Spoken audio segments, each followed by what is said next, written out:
Pennsatucky. We're gonna stick with Incubus. Actually, the cops did just come around again. Maybe they just circled the park. I don't fucking know. Anyway, Pennsatucky. Let me turn this down a little bit. I have one word in my notes written for Pennsatucky, and that word is Oxiana. This is a documentary about a drug epidemic in the small town of Oceana in West Virginia.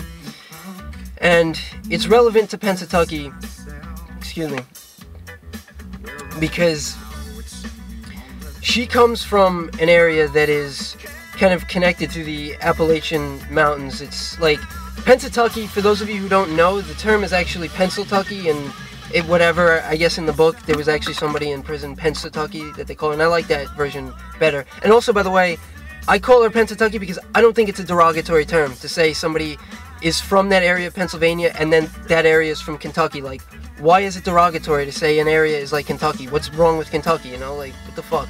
There's nothing wrong with it. Anyway, it's an area in Pennsylvania that's between Pittsburgh and Philadelphia. It's also referred to as the T. James Carville, who was a political strategist for Bill Clinton, amongst others, he came up with that term, the T. And it's connected with West Virginia, and then it's not connected to Kentucky, but Kentucky's connected to West Virginia, and they're all sort of considered like similar areas. So anyway, this documentary, which is great, like there's another one about Staten Island and the drug epidemic in Staten Island from Australian TV had it, and it's shorter. You guys might be interested in that too, because closer to home, New York, Staten Island. But yeah, this documentary is basically about how this town, everybody is just either on oxy or meth or, you know, heroin or whatever, and like the town is just, it's just like a wasteland destroyed by this. And that is really at the core of Pennsatucky's issues, of Tiffany's issues. That's where she's from, and like that's the environment that she, you know, grew up in, and or at least is living now, even if it's only a more recent thing that it's gotten that bad. But in the movie, or in the documentary, one of the things that they talk about is how it got started was miners would actually, you know, they would have aches and pains and be hurt, and the mining companies would encourage them to take painkillers, just like, you know, athletes, like a football player or a hockey player, whatever, at halftime or intermission, they shoot them up with cortisone shots and shit so they can go back on the field and play and perform. And it's basically the same thing that happened to these coal miners. You know, they would take these drugs so that they could keep working, and they developed addiction. And also, it loaded a supply into the towns, which then, you know, the kids or whatever would have easier access to. And once you have a supply, and they kind of talk about this in the Staten Island documentary, about how supply actually, like increasing the supply actually leads to a stronger market for the drug and the drugs. So that's kind of how it gets started, and then you just have an environment where like everybody's doing it. So obviously, to me, you know, I'm talking socialism. You know, one of the things I'm going to talk about is, you know, the economic conditions in these places, and the fact that these jobs, a lot of them are going away, you know. And it's frankly, it's a good thing actually that like these coal mining jobs are going away, because we need to move to clean energy. Like, you know, it's not good that people are like losing work and not having money and means for survival. That I'm not saying is good, but the actual work that they're doing, like going away, is good. So we need to provide them with the means for survival, you know, the means for sustenance. And you know, that's why free housing, healthcare, etc. But even with that, you know, you could point to, there was this example in the documentary about, they were talking about a guy who was one of the addicts in the documentary that they talked to.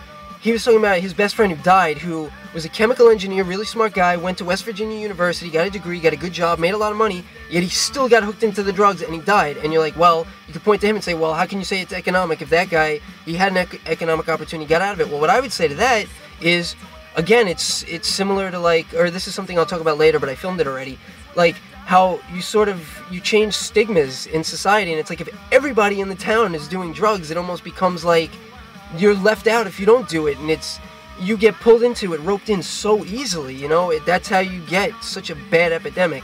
And even they were talking to like a prosecutor, the town prosecutor, like, you know, you don't want to assume anything, but that guy, like, for those of you who've seen it, come on, that guy was a user, right? Like, don't you think so? So, I guess the question would be then, what are solutions? Well, obviously, first of all, the free everything program that I'm talking about under socialism, housing, healthcare, and get, like, one of the guys, they had him and his mother, and the mother was like, I'd like to get him to methadone, get him to methadone clinic, but I can't afford it, right? Well, that shouldn't be the case. That shit should be provided. Like, that town, they need it, so let's put it there. Let's give it to them, because they need it to heal that town. So yeah, she could only afford to get him to rehab, and it was tough to get him to go to rehab and whatever. I mean, there's other things. There's, what is it, like, Noxalone or something? There's these other, like, the sublingual, and they show one of the guys, he's using it, and I think the girls that were talking to each other, too, they were, I think they were meth heads. I don't remember exactly what drugs they were doing, but they were using, like, the sublingual strips, so there's stuff like this that could be provided to the town in abundance. I mean, as far as economic development, like, I don't know, like I've said before, I'm not really a big guy on, like, just trying to create jobs for the sake of creating jobs. But it is an issue that they have nothing really to do, and they're so separate from the rest of civilization in a way, and you gotta drive 45 minutes to get to anything, so they need other things, like, in their town to do, so that they don't just have drugs to be doing and getting high. But yeah, I think, it's the type of thing where you gotta take a multi-pronged approach to it, and you gotta realize that it's gonna take time. It's a deep epidemic, and it's in a lot of places. It's not just Oceania. That was just one really stark example, really powerful example. But it's all over the place, all over the region, and there's other places in the country that it's like that. I mean, Staten Island, it's not as bad, but they were saying in the documentary about Staten Island, I think it was like 2 or 3 times as common as, like, the average in the country, which shocked me. I'm from Staten Island. I didn't know that. But yeah, it's a multi-pronged approach. I guess this cop just keeps circling the park. This is the 3rd time I've seen this guy. But yeah, I think that pretty much is it about the sort of background for Pennsatucky. I feel like I should talk a little bit about the character itself, since, like, Taryn Manning, like, I gotta say, I was thinking about this last night, like, Taryn Manning and Uzo Aduba, if that's how you pronounce her name, I've never heard it pronounced before, but those 2 performances in particular, I mean, there's a lot of great characters on this show, so many great performances, such a great cast, the best cast that's ever been assembled in anything I've ever seen, by far, no question. But those 2, Taryn and Uzo, I was thinking, like, those performances by the actors is, like, in a class with, like, Heath Ledger's Joker. I mean, really, like, so good. The range that she goes through.